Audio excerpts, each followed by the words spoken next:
Yeah.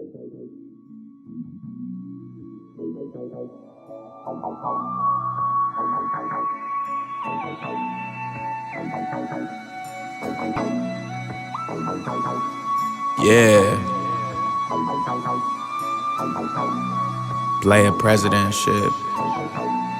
Like this that. To a brand new episode of the TheBurbsNetwork presents the Roundtable. We're here with my man Gueringer the 13th. How's it going, dog? It's been cool. It's been about, what, a year and a half since our last interview? Yep, year and a half. So what's been going on? The Rona. Yeah, the Rona. Just been grinding, man. Trying to stay focused. Been through a lot of bullshit.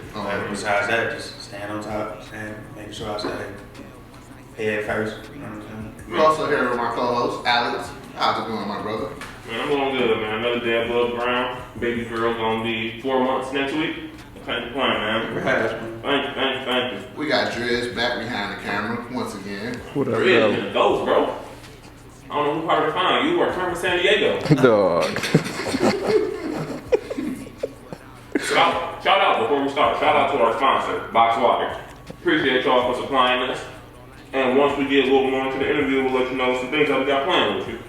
Appreciate y'all though. So, we're dropping a new album. You got a feature on it? You got that weed? Yeah, we Got the feature on you it? know how Jay electronica did.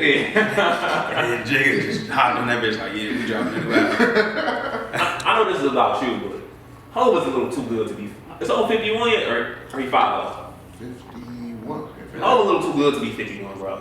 You know? Too good. That's what happened when you go. That's what happened Like when you certain go. people, is, like I said, I think on the past episode of Fresh from the Burbs, it's Hov at number 1, and then it's down. Whoever at number 2 is at number 2. That's where nobody has been able to transcend time. What I'm gonna say is, a lot of people debate Jay not being a GOAT. And they be like, well, it's because you're a businessman. But all those things that they say is that what makes him the GOAT. Like, it's not just rap. Like, No, 100%. you can rap. It's a million rappers better than that rap better than niggas, but they not better than that person. You know what I mean? So Thing is too, it's like I'd say great artists are like in any form of genre. It's like, damn, you made me kid from Auburn Hills, 28 years old. You made me feel some things that me and your lives have never crossed. Yeah. I never supposedly lost 90. How many bricks? 92. I never supposedly lost 4 bricks. Well, yeah. So speaking of rap, like, you've been doing this for 10 plus years. basically, yeah. What keeps you motivated to keep going? Man, really, I done been unmotivated. There's been times like where I don't even feel like doing it. And then in my head, giving up, like, man, I'm straight on that shit. I'm gonna just do this, I'm gonna focus on this, I'm gonna do other stuff.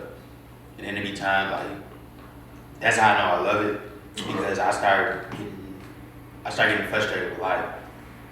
And I be wondering what it is, and it really just be rap. Like, if I'm not doing music one way or another, that's how I know that's what I'm missing out on. You know what I mean? So that's what keeps me motivated, because I like genuinely love it.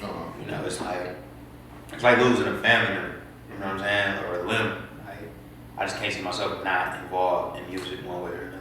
So, Now, the way you say one way or another, the average listener or the fan might just look at you as a rapper. So do you do things more behind the scenes, like you write for artists to find one way or another? this year I started writing for other artists. Like, I wrote for. Whoa! That's a point. Remember, I fucked up. Whoa, you know this? All right, for artists. No, I'm not gonna say who I wrote for. He right. I'm not gonna drop names. No, he was. I'm not gonna drop names. I'm gonna drop names. I'm just saying, like, artists out in Cali, and I'm working with a couple other artists. But I'm not gonna drop a name. I never drop a name. That's it. You gotta see the credits. You gotta see the credits. So it's that, or just like executive producer, like being behind the scenes, just like helping somebody shape up their album. That's what I love the most. I love that part, like the structure of an album when you first turn it on and the roller coaster you go through. Like, I always compare an album to a roller coaster. If it don't feel like a ride, no matter what type of rap it is, then it ain't really working. That's true. If he gets you a high and then it just plateau out, then that's whacker. If it start off too slow and it don't go up and go down, Yeah. you gotta think like the last physical album I bought was Victory. Like, Last physical album, I bought. And then Stone Immaculate. I bought 444. see what I'm saying? And you bought it because of currency. Right. You bought it because of Jay. I bought it because of Nick. It's not really fans no more. You just like people's music, and then that artist dies out, and then the next artist You know comes what's the next one? So why in this day and age, like trust me, I understand. I guess I get streams and stuff like that, but why streams do you feel like are such a big thing? Because the way I look at it, shouldn't music still be alright, though we're on a digital age, you can still buy the person's album, which goes directly to your phone. So why do you feel like streams are really a thing? I mean, like at this point in your career, because one thing I will always say about you, I love about you, you're always been about, you're strategic with your moves. You just don't be like, I feel like doing this.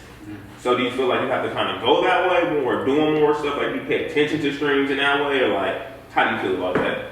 I do, but like the streaming way is just like who's hot. You know what I mean? Like you can get somebody to stream all you can drop a project, 20 songs, they stream your music because you got a hot single or you the hottest thing right now, and then you burn out. Nobody care about you.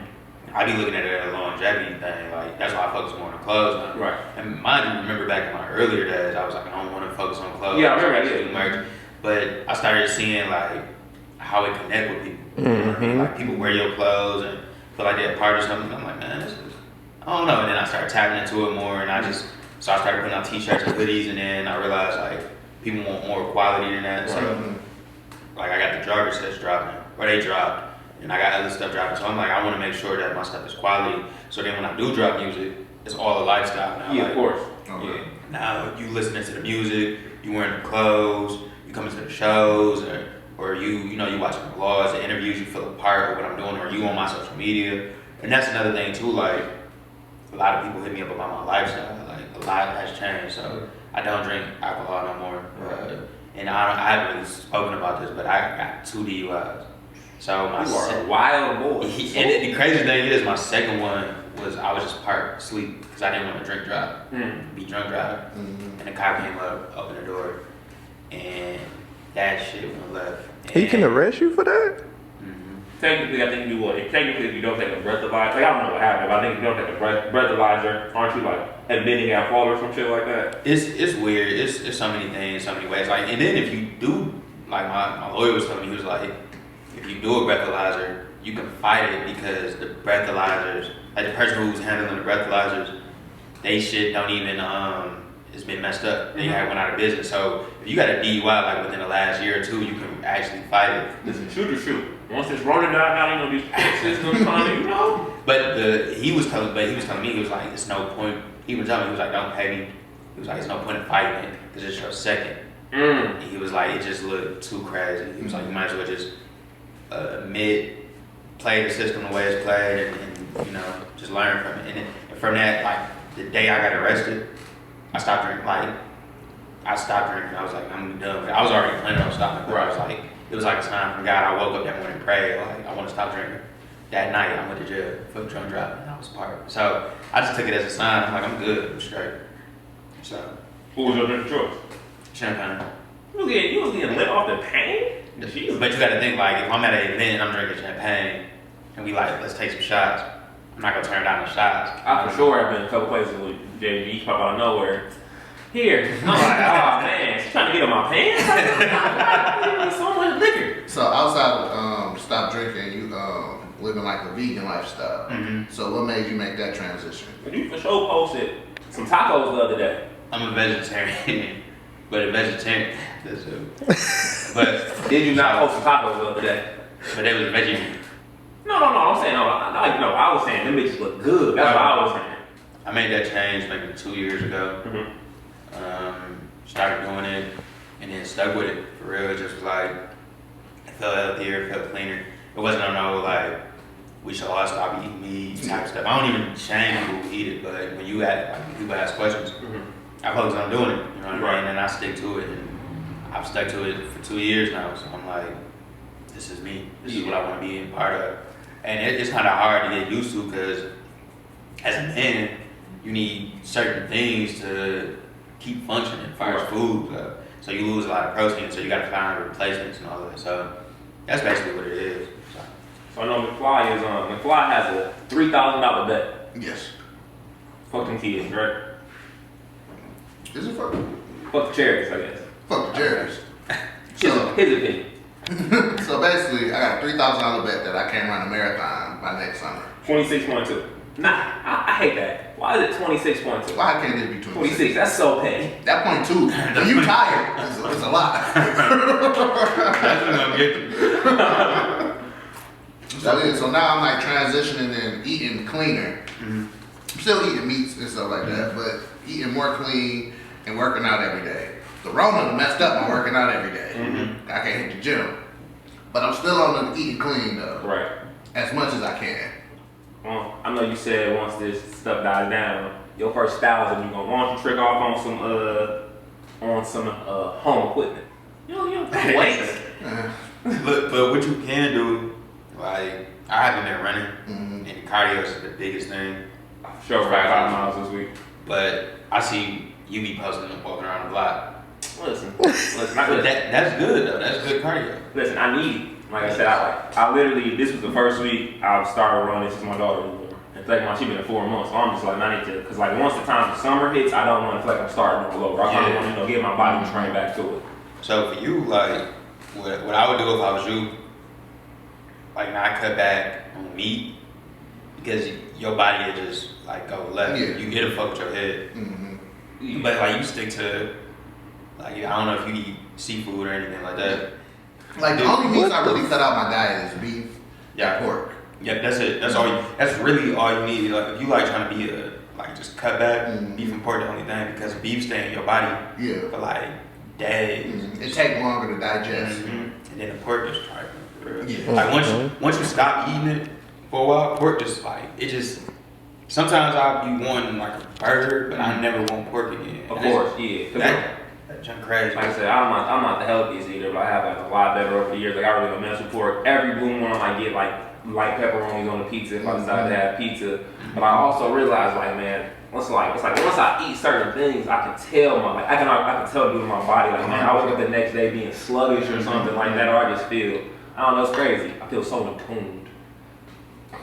And that goes back to drinking. Like, I was getting to the point, I don't know if it's because I hit 25, like after 25, drinking just hit you different. But dog, like I was waking up with, like I wasn't even drinking heavy, and I was waking up with headaches and shit. I'm like, man, this shit is trash. I'm just drinking because of these headaches. And it was trash, so it just, exactly, so that's what it led to. It just, again, just all around being healthy, making better decisions. Right.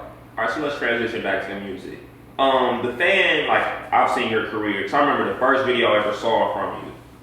You was in, I think, I want to say a gas station or a liquor store, first music video. And you had on a blue and gray Griffies. I'm trying to remember. What Griffies am I talking about? I know which ones you're talking about. Griffey ones. Probably.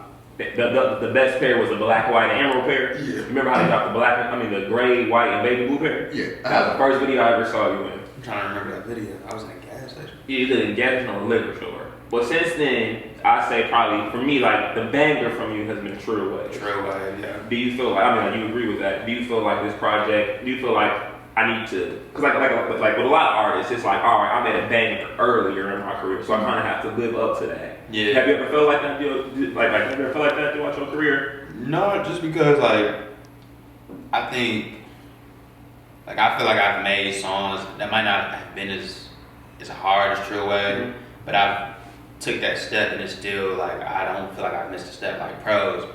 The original one, I felt like that was hard. And then we did the remix, and I just felt like that was more so on putting my name out there more than just the actual song. So I feel like that was good. And there was another song in between, I can't remember, like Catch Up from Clifford. I feel like it wasn't so much of a banger, but it just had that vibe. So it's more so, it's like, I ain't really worried about like living up to True Way because I was 21, 22 when I made it.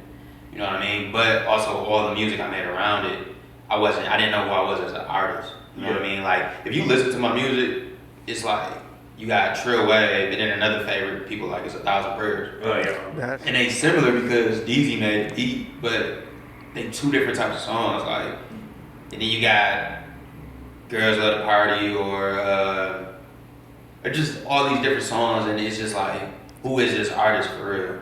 And I felt like that's where I had to really figure out who I was. So the songs that people like Cocaine or the cooler vibe songs that or Catch Up, people gravitated to that and was like, this is who you are. Right. So once I got a little older and again, making life changes, physical, mentally, I just started finding out who I was. I'm like, this is the guy who I was. I made mind you, a project called Playa President, but I made a project, one of my first projects was just that Playa shit. And it had the Macs, like skits from the Mac in there and all that, and then now I'm seeing everybody put Playa or that smooth vibe into their stuff, and I'm like, man, this is what I've been doing my whole career, but I just haven't focused on it. And back to streaming, I'm looking at it like streaming, like people albums be sounding the same, like every song sounds the same because the fan is like, I want to hear this song over and over again, even though they don't think so. I don't think I'm that fan personally. You not though? Yeah, I don't think I'm personally that fan. Cause I'll be like, because like people kind of get mad at artists for changing up their style. But I'm just not changing up their style, but at least experimenting. And I'm like, man, I'd rather hear you try some new shit than like, damn, you dropping this album again. But try to think, you a fan of Currency. And we a different era of fans. You feel what I'm saying? He's so old, and that goes back to. Oh, you 42? 78. Oh. Hey, that one might take you out. That goes back to Trill Way though. Like when that came out, the blog era was hot. You know what I'm saying? And everything I made after that, the blog era died down right after that. So I remember I used to go to 2 Dope Boys every day. When I finally got a post on 2 Dope Boys, 2 Dope Boys was irrelevant at that time. I was pissed. I'm like, For sure, I remember that. finally got posted on here. And But I mean, that's still a dub though. Yeah. Man, I was just, I know like a couple months ago, probably a couple years ago at this point, I had just tweeted. I was just like, you know, it's crazy how you don't really understand when you're in a golden era, probably because you're living through it. Just think back to like early 20s. I remember I had the 2010 XXL cover on my wall because of Wiz. Then Big Sean was on there. I wasn't really listening to Sean that much, but I'm like, he from the same place I am. So the cover was just fire. That was the best cover. Yeah, so I had it hanging up on my door every day. That's like right before I made Trill Way. This when I was living in Houston. And I just be looking at that like, man, like my music is West Coast inspired because I was born in the early 90s. Like Pac was the biggest thing. Biggie is an East Coast rapper with West Coast production. You know what I'm saying? Like You had NWA. NWA. All the West Coast niggas was popping in the 90s. Like those was like my first 2 albums I remember listening to is The Chronic and Doggy Style. Doggy Style. I remember that cover. Like Yeah. they had to hide the cover from kids. So like that, Dash, Corrupt, all these West Coast dudes was the early 90s, mid 90s. So I'm like, that's probably why I gotta influence the West Coast sound. You know what I'm saying? So that's where that comes from. Well, on that note, man, what can people expect from players from the new Players project? I got. You wanna hear one? Yeah, throw it on. Alright, this one called Player Shit. And it's just, when you hear the sample, I know you go fuck with the sample. But the production, the last song was made by DZ, Cocaine DZ. This one was made by Mr. Cisco. He from Detroit. But it's called Player Shit. And this gonna be the single. So we'd like to thank JG for coming out, man. We cannot wait to hear the project. But you actually got some stuff coming up too, man. You want to let the people know what's going on in a couple weeks? Okay, so, hopefully coronavirus don't take us out. You feel me? So we got Playa President Brunch listening session. It's gonna be bottomless mimosas. It's gonna be brunch food provided. So the early bird tickets is right now. I don't know if this will be out by then, but early bird tickets is $15. People are still buying them. So even if you get postponed, you still got the early bird ticket. That ends on the 23rd in a couple of days. So y'all probably won't get that. But then you got the Player Pack for $55. And then, that's April 18th. Player President gonna be out shortly after. And then we sponsored by Box Water, you know. It's way better. It's way better. It actually tastes crisp. I open one up, see how it tastes. It's like a crisp taste. They got manners too. The box say hello. Yeah, They got manners. It's like a crisp taste. You can't beat it. So shout out to Box Water. They got manners too. The box say hello. Nigga. I mean, That's that's a why I was slogan. in panties. So shout out to Alex. Shout out to Tom. Shout out to Dredge. Shout out to Byron River, and it's gonna be here. So Yeah. shout out to Byron River. 512 North Main Street, April 18th, man. We're not gonna let this Rona hold us back. Everybody be safe. Once again, man, I think I've heard every track on the project. Mm-hmm. Probably one of his best projects today, man. Thank you for coming out, man. We appreciate you, baby. Corona. Corona dap.